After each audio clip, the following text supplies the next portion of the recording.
By the late 1960s and deep into the 70s, the Western was supposed to be dead. Audiences moved on. Studios pulled funding. Critics declared the frontier closed. But out in the dust and shadow, a different kind of Western kept riding. Today, many of them are sitting online completely free, waiting to be rediscovered. These are 15 forgotten 60s and 70s Westerns you can watch right now.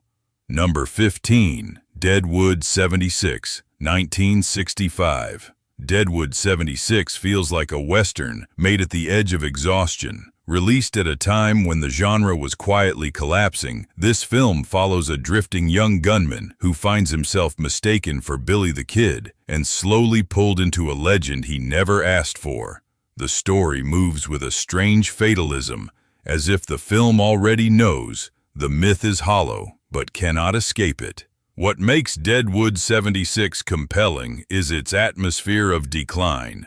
Towns feel temporary, lawmen feel tired. Violence arrives not with heroic swagger, but with weary inevitability. The film is less interested in shootouts than in how stories destroy the people forced to live inside them. Every confrontation feels slightly off balance, as if the genre itself is misfiring. The production values are modest and the pacing deliberately uneven, which only adds to its ghost-like tone. This is not a Western about conquering the frontier. It is about surviving the echo of one. Today, the film survives largely through free online uploads, where its rough edges and somber mood finally feel intentional rather than accidental.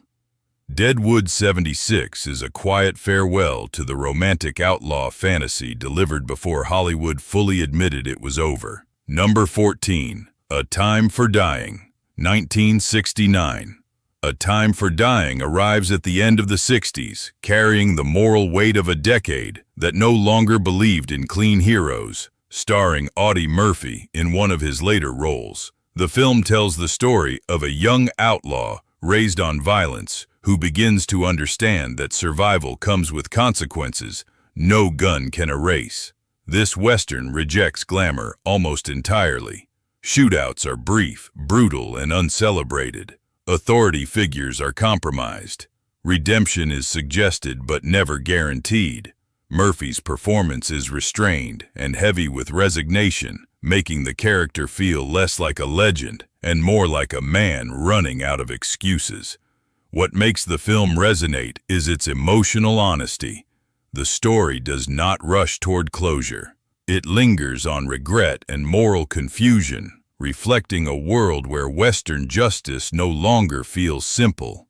This was a genre trying to process the collapse of its own mythology. Once overlooked and poorly promoted, the film now circulates freely online, allowing modern audiences to rediscover its quiet power. A Time for Dying stands as one of the last traditional Westerns to acknowledge that the old rules were no longer enough.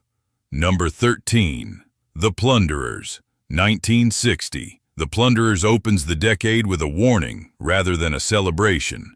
This early 60s Western centers on a peaceful town disrupted by greed, fear, and moral compromise. Unlike earlier frontier stories where order eventually triumphs, this film focuses on how quickly communities fracture under pressure. The narrative unfolds slowly, allowing tension to build through conversations, glances, and silent judgments. Violence erupts not as spectacle, but as consequence. The film is more interested in collective guilt than individual heroism, making it feel surprisingly modern.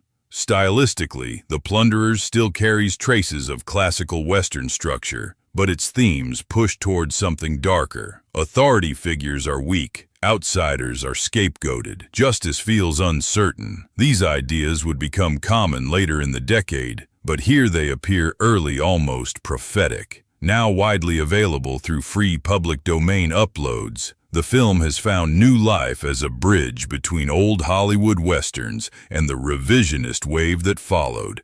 It is a reminder that the genre's transformation began quietly long before audiences noticed. Number 12. Comanche Station, 1960. Comanche Station is a Western that feels stripped down to its moral bones. Directed by Bud Boutisher and starring Randolph Scott, this film rejects spectacle in favor of quiet tension and ethical restraint. The story follows a lone man escorting a woman rescued from captivity through hostile territory while being stalked by opportunists who see profit where he sees responsibility. What makes Comanche Station endure is its economy. Every scene serves purpose. Dialogue is sparse but loaded. Scott's performance is calm, restrained, and deeply human, portraying a man guided by personal code rather than public reward. Violence exists, but it never defines the character. What defines him is what he refuses to do. The landscape feels unforgiving, yet oddly intimate. Wide spaces amplify isolation rather than freedom. Trust is fragile. Alliances shift subtly. The film understands that survival in the West often depended more on restraint than firepower. Although technically polished, Comanche Station slipped through popular memory, overshadowed by flashier westerns of its era. Today, it circulates freely online, where its minimalist approach finally receives the attention it deserves. It stands as one of the purest expressions of moral Western storytelling ever put on screen. Number 11. Three Graves for a Winchester, 1966. Three Graves for a Winchester belongs to the rough transitional space where European Westerns were still finding their identity. Less flamboyant than later spaghetti classics, this film leans into bitterness and betrayal rather than operatic style. The story centers on a relentless pursuit driven by revenge and mistaken loyalties, where no one remains clean for long. The tone is harsh and unromantic.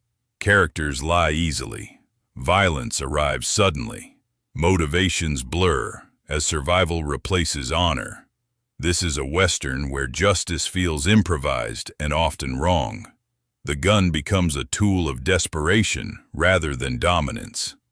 Visually, the film embraces stark compositions and dusty realism. Towns feel temporary and unwelcoming. Music underscores tension rather than myth. Unlike Hollywood Westerns, this one refuses to reassure the audience that order will return. Once dismissed as a minor European import, Three Graves for a Winchester has quietly re-emerged through free online uploads and Western playlists. Viewed today, it feels like a missing link between classical American Westerns and the morally corrosive films that would soon redefine the genre. Number 10. Any Gun Can Play, 1967. Any Gun Can Play is where cynicism finally overtakes tradition. This Italian Western dismantles the idea of heroism, almost entirely presenting a world where greed, survival, and manipulation drive every decision. The plot revolves around bounty hunters chasing profit with shifting alliances and minimal loyalty. Unlike earlier Westerns where violence carried narrative weight, here it becomes routine, almost transactional. Characters betray one another without hesitation. Trust exists only when convenient.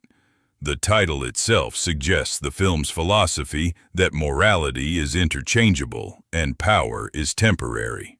Stylistically, the film embraces the emerging spaghetti Western language with sharp close-ups, abrupt pacing, and a score that mocks rather than glorifies violence. There is an undercurrent of dark humor, but it never softens the brutality. Every gunshot feels hollow.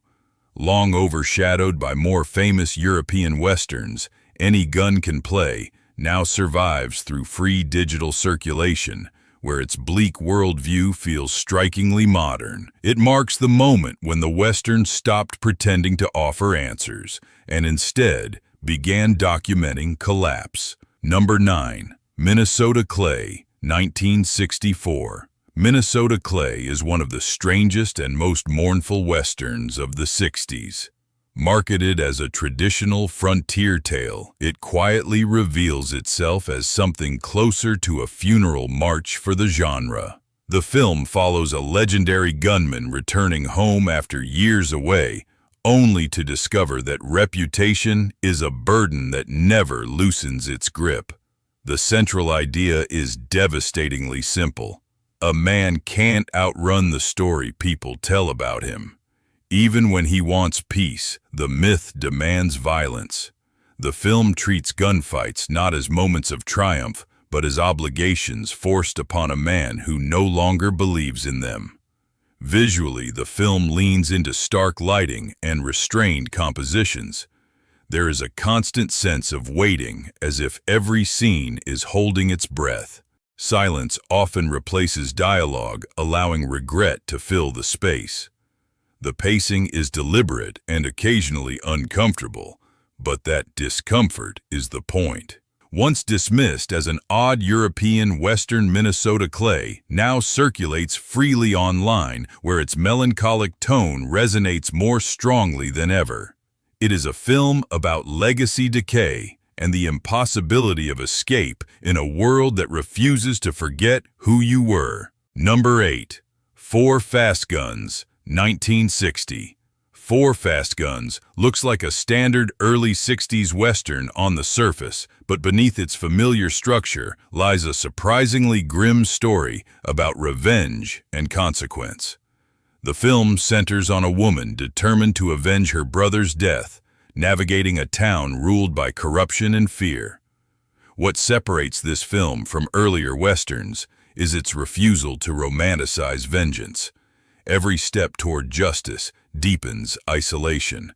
Power structures are exposed as fragile and self-serving. Authority figures crumble quickly once challenged.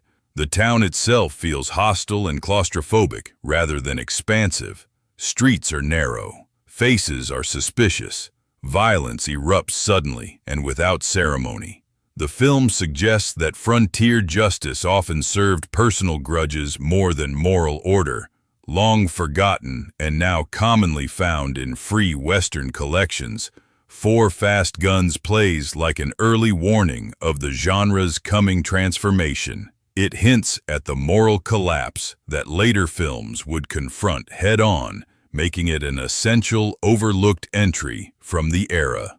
Number 7. Support Your Local Sheriff, 1969.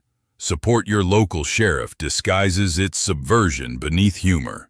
Released at the end of the 60s, the film uses comedy to dismantle Western cliches that audiences had grown tired of believing. James Garner plays a clever drifter who understands the rules of frontier mythology well enough to exploit them.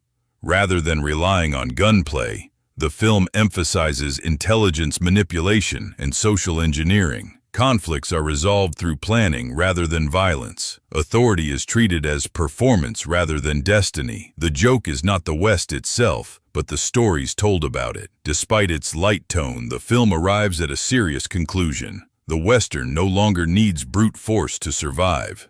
It needs adaptation. By laughing at the genre, the film acknowledges that its old rules no longer function. Often overshadowed by more serious revisionist Westerns, Support Your Local Sheriff is now frequently available free online, where its wit feels sharper than ever. It stands as a farewell letter to the traditional Western, written with a smile instead of a gun. Number 6. Kill Them All and Come Back Alone, 1968.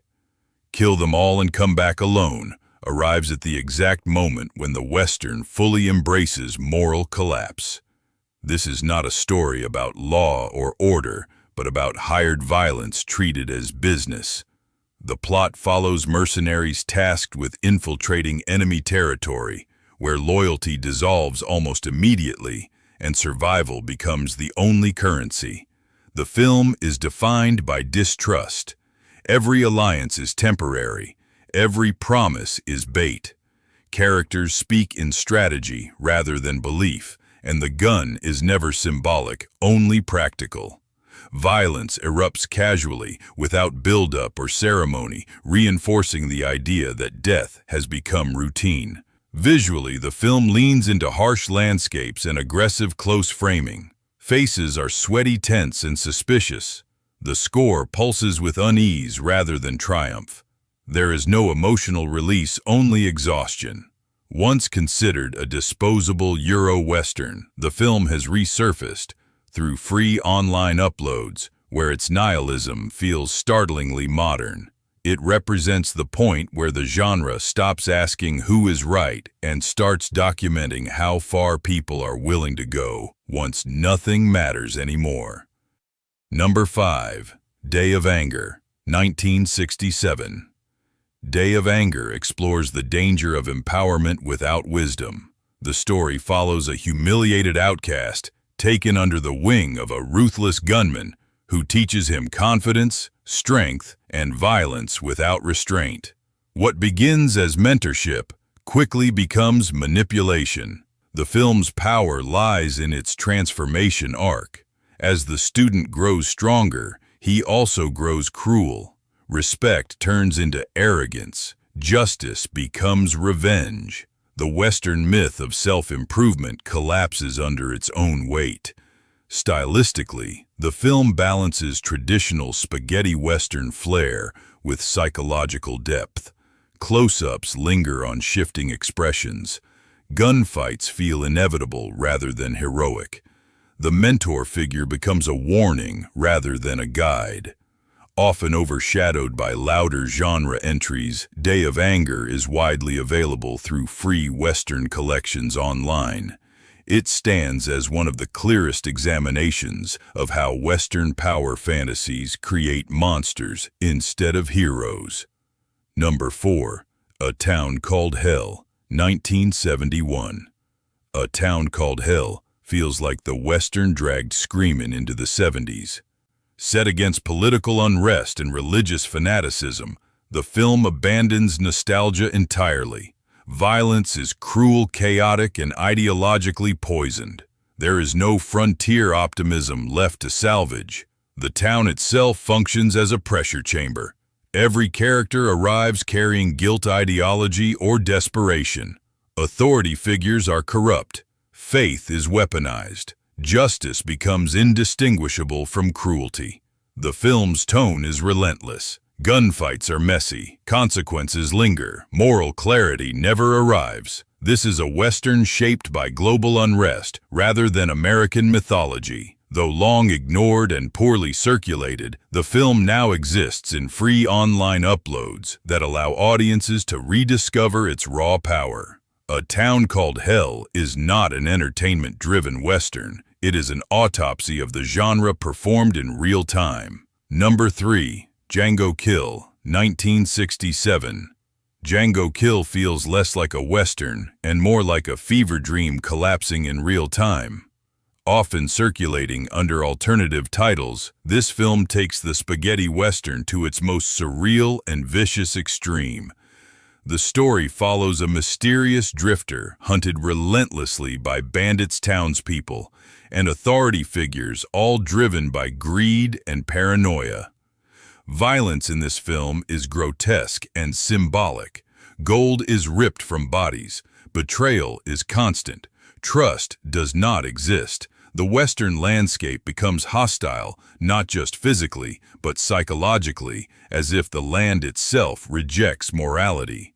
What separates Django Kill from its contemporaries is its nihilistic intensity.